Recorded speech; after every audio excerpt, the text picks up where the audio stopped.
Dans le cadre de la célébration de la Journée internationale de la lutte contre l'abus et le trafic illicite de drogue, l'ONG Agir pour le Gabon, dirigée par le docteur Alphonse Louma-Eyouga, a mené une vaste opération de sensibilisation des populations jeunes en milieu carcéral.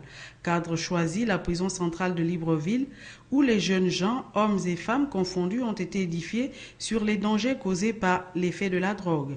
À cette occasion, le docteur Louma a tout simplement exhorté les uns les autres à ne pas verser dans la consommation de tous ces produits nocifs, mais plutôt de choisir à mener une vie saine.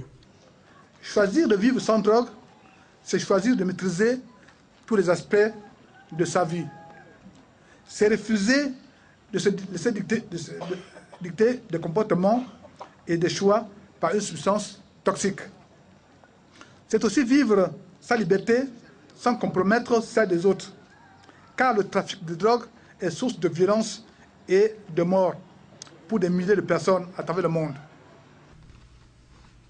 Aussi estimé à juste titre comme étant un milieu où se développe le plus grand trafic de stupéfiants, le choix de la prison centrale de Libreville n'aura pas été fortuit, car ayant rejoui les responsables de cette structure d'accueil et de redressement qui ont dit l'intérêt d'une telle opération. Je pense que cette sensibilisation arrive à point nommé. Autant pour le personnel de la sécurité pénitentiaire qui exerce dans les prisons, autant pour les détenus, pour éviter qu'il y ait, pourquoi pas, que la prison ne devienne une espèce de plateforme de circulation de la drogue. Donc je pense que l'intervention de ces structures au niveau de la prison centrale reste quelque chose de très positif.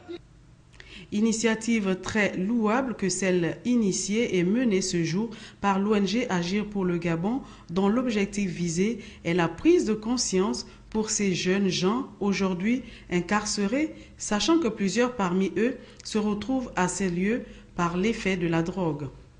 Il serait donc souhaitable qu'une prise en charge sérieuse soit menée en faveur de toutes ces personnes dépendantes de toutes ces formes de drogue, qu'elles se trouvent en milieu carcéral ou en milieu familial, ceci pour éradiquer le phénomène de violence qui en résulte, mais également résoudre le problème de jeunes malades mentaux actuellement légion dans la capitale gabonaise.